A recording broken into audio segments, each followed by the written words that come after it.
Hello YouTube, we're back. The dramas that I've been having and some of the good things, some of the progress, because that's what we're here for, isn't it?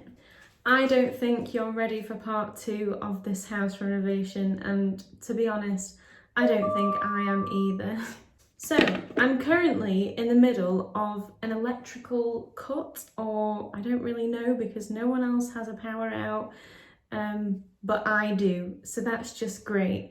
So I'm going to show you around what has come to light, the progress that has been made and everything in between, because there has been a lot of news since the last video that I shared with you. So buckle up, I hope you are ready for this.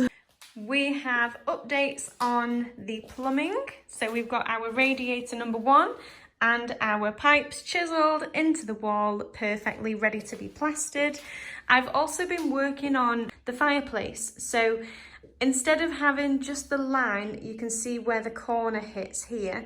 I've decided to make it a little bit more 3D and go all the way round with the black, just to make it look not out of place. There's still a million boxes all over the floor and dirt everywhere, but we do have another tall little radiator here.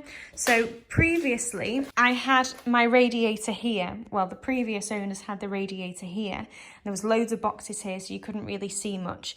But this is essentially like I was talking about before. So that's where the fridge freezer is going to go. And the radiator has just been moved to the opposite side. Look at these babies though. These are my bathroom tiles for the floor. Very exciting, can't wait for them to go in. As we make our way through into the kitchen, we can see here there has been a lot of work, electrical work and plumbing work in the mix here. So as I mentioned, I'm going to keep my 2 breakfast bar lights there just being changed, the fixtures, but we've got some spots going in, so the 4 here, and then this is all going to be plastered to get rid of the texture on the roof, but also to fill in those gaps where the previous main light was. We've also got the pipes. This is hot and cold, and the radiator pipes, this little one up here, to go into the bathroom. So they're all going into the wall too, because my granddad is going to be helping me with the worktops here. So they needed to be flat against the wall. So previously the worktop had been cut around these pipes like this. So they're going to be flush into the wall plastered, so the worktop can go right up to here and across like that. We've also had the hob disconnected from the mains as well, and we're going to be having a boiler service too to make sure that's all well and good. Fingers crossed it is. Lots of little bits of electrical foundations being put in, like the double sockets here and over here too. Bathroom. Okay, this is where the major work has been going on essentially. So we've had plastering, we've had plumbing. Are you ready? Look at this. So I am so happy with this. We have the toilet and the vanity behind. We have the sink and the vanity again. Are you ready? It's all working. And we also have the bath and obviously the black accents with everything here. So it's coming together. We just need to get the shower in after it's been tiled, which me and my mum are going to be doing. We also started with the tiling here. This is why it's super messy, because we did have the adhesive on the floor. Unfortunately, we got the wrong adhesive and it was the standard setting instead of the rapid setting. So instead of 3 hours to dry, it took 24, which didn't work with a timeline. So essentially, we had to pull up all the tiles after all the hard work that we did, and we're going to be relaying them. But the good news is I kind of know what I'm doing now, thanks to Mum. So she is going to be coming back to help me, but at least I have a bit of an idea of what to expect and what to do. I don't know when this house is going to start feeling clean and ready to move in, because at the moment it just doesn't feel like there's going to be an end point. I'm not going to lie, like there's been a lot going on. If we look through the stuff on the floor, look beyond that and the black and the white, this kind of section here. So from the door down and then up, aside from the wire that's being chased into the wall, this is the vision. This is what we're going with. This is what it's going to look like without all the boxes. And I'm here for that. That looks really nice. And this is everything that I've planned for and been dreaming for. So if we can just get rid of like this stuff, that'd be absolutely grand. But on that note, there is always something that, you know, doesn't quite work or works on paper and doesn't quite work as well in reality. And I'm going to show you one of those things now. It is the windowsill-like frame. So this part of the wall, and to be honest, you can't actually tell and it looks not as bad as what it does in person, but this one exactly, rosebud pink, and this is slightly pinker than what you can see on the actual camera. It's like a really mild baby pink. And the reason for this is because supposedly when you add colour to the window frame itself on this part, when you add a little pop of colour, the idea is when the light hits it, it gives a different shade into the room, the rest of the room. So let me show you. You can kind of see here where the light hits it on this corner. You can see the shade difference between here and like over here, can't you? Slightly. But in real life, it just kind of looks like Balamory gone wrong. Like the colour that is there looks like it just really shouldn't be there. So although there will be pops of like a blush colour, I don't know if I'm going to go ahead and do what my original plan was, which was the sill frame, the ceilings. That's definitely not going to happen. Just for a little pop, but I really don't think it's working. But as a whole at the moment, here, the grand plan, the ceiling actually looks really nice with the black and the white contrast, which we already have. I'm just going to plaster it and paint it again so it's nice and smooth, nice and modern. Hopefully that plan will come together and it's just going to form this black and white scheme, which was the original plan, but I just thought I was going to be different, but the different didn't work this time, and that's fine. Anyway, so on to other news. Plastering is being done. That's like the highlight of this so far. The only good thing about this house is the plastering at the moment, because that's the most consistent that has been so far. So this is the best lighting in the house, so we know where I'm going to be spending the most of my time. But this is the bathroom at a glance. So I'm going to be having subway tiles on this wall around the shower and this little patch here as well where the bath ends. There's going to be like a little block put where the, you know, between the bath and the wall, just to finish that off nice and cleanly. And then the rest of it, we're going to have a little strip of tiles along the sink. The LED mirror is going to be here where it's all wired in for already, and then the rest of it will just be painted because can't go wrong with that. But when you don't, I know at the moment it's the very like in thing to have the whole bathroom tiled, and that was previously the case in this bathroom as well. There was tiles everywhere, which was the biggest nightmare to get off. But I've heard and I've been told that when you do have the tiles everywhere, there's nowhere for the condensation to go. So it just kind of sits in this space, which is fine. I don't know if it does any damage. I'm not an expert. I'm just speaking from what I've been told.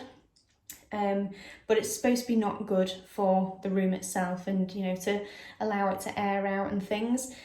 Of course, this is why we have extraction systems and we have windows that we can open, but it's just about allowing that water, the condensation, to go elsewhere other than just this room itself. So that's the reason I'm not going to have lots of tile in here, only the places that it needs.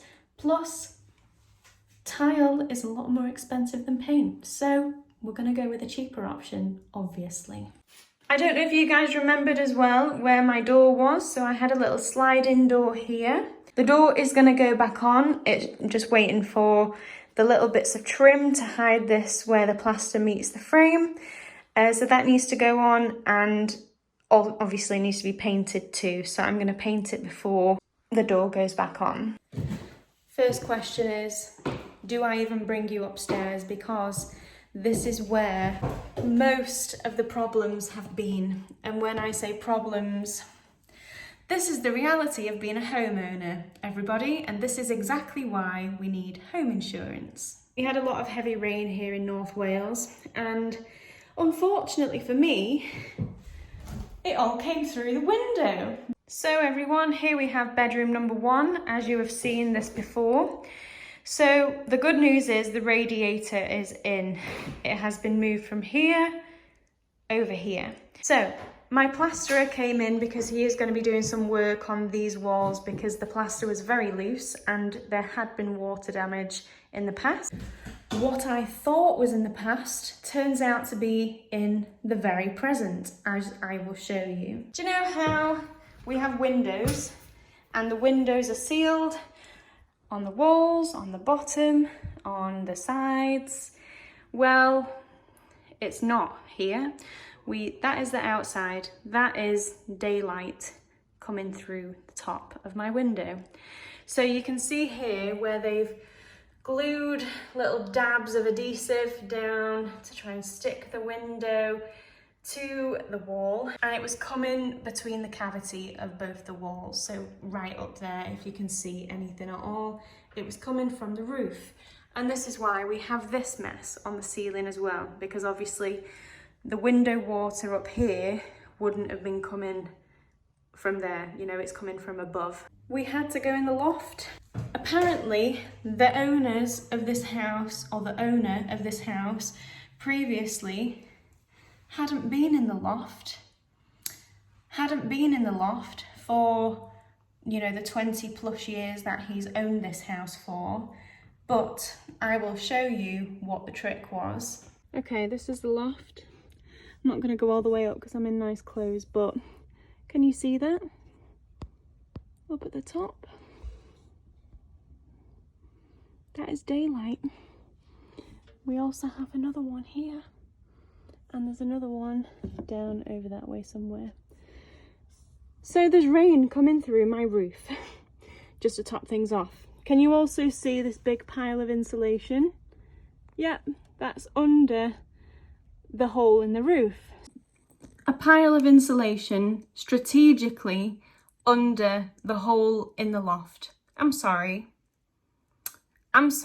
you've never been in the loft. Are you sure? 20 years? Okay, right, so I've fully been done over. That's the end of the story. Did I check the loft on the viewing? No, I didn't. Should I have done? Yes, I should. Anyway, it's been and gone. There has been a roofer that's come to the house today. I wasn't here because he's a friend of the plasterer's, so he's going to give me that verdict at some point. But there's 3 holes in the roof. One of them is causing immediate damage. One of them is obviously the leak. The water that's coming through the ceiling is being soaked on the insulation, which is on the ceiling. So hopefully it's not causing direct damage at present, touch wood, but it will if it's not solved, obviously. But I think from what I've been told, that one's a ridge tile. So if you can imagine where the house points like this together, it's along this line at the top where, you know, the ridge tiles have been moved or aren't there anymore. So I don't know what he's going to say. I might need a whole new roof, which is like spanner in the works, big time. But we're going to get through this. We are going to get through this. It's all going to be fine. I'm going to be moved in by Christmas. By Christmas. That's the aim. On another note, we also have another radiator here in the spare room. Okay, my fellow gardeners, can we see this? We have been working on the garden. Me and my mum have been working really, really hard. So now we have what is a gap. A good gap in the garden and a good pathway all the way through to the back. So we've been clearing bin by bin of garden waste into, you know, to take to the skip and things. But that's good garden news, is at least the trees that are growing, we're making a dent on them. Can I just say though, while we are here, this is my bathroom down here, right? And the other day I was looking from over there, because there's a park behind my house, and they had deck chairs on this little roof. And I think that's a great idea. I was thinking, like, I don't know if it's structurally safe or not, but imagine a little bit of like artificial grass on there, and, you know, put up a few railings, get some deck chairs, and this is like a proper little sun trap, as you can see. A proper little sun trap in the evening, so sunbathing spot down. I don't really know where to go with this, but although we've made a bit of a dent in what has been done previously, it's like I've opened a can of worms, and it's not me. It's like, this is just what happens, isn't it, with anything like home buying. Maybe a little bit of a longer process than what I first anticipated. And do you know what's really annoying? I'm one of them people that will drive past a derelict house with no roof, no windows, everything smashed to bits, and I'll be like, oh my god, that could be so amazing if someone... Hang on. Oh, amazing, okay. Update, British Gas are on the way. They're an hour late. They've just given me 30 quid. Bang. Right, where was I? Yeah, I was talking about derelict houses. One of my favourite topics. But yeah, basically, smashed to bits, needs everything doing to it, would cost a lot of money to repair these things, but I just love it. I can really see past, you know, everything that needs to be done, and the potential that, you know, it can be, this beautiful building could be.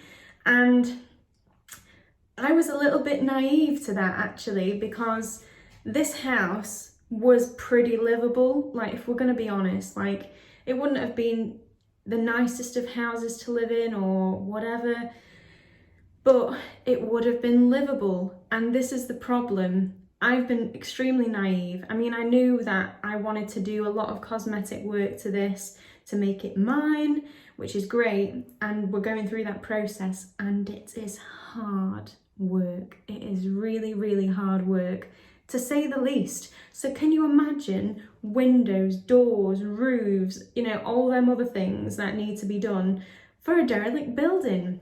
I was very naive. I've learnt, I still want to do those things, but when I have more money, when we're in a position to do that, we will think about derelict buildings then. But the good news, let's stick with the good news. The electrics are ongoing.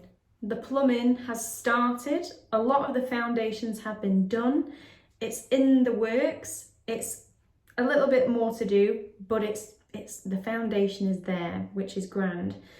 We have the plastering, which, like I said, has been the most consistent about this whole project.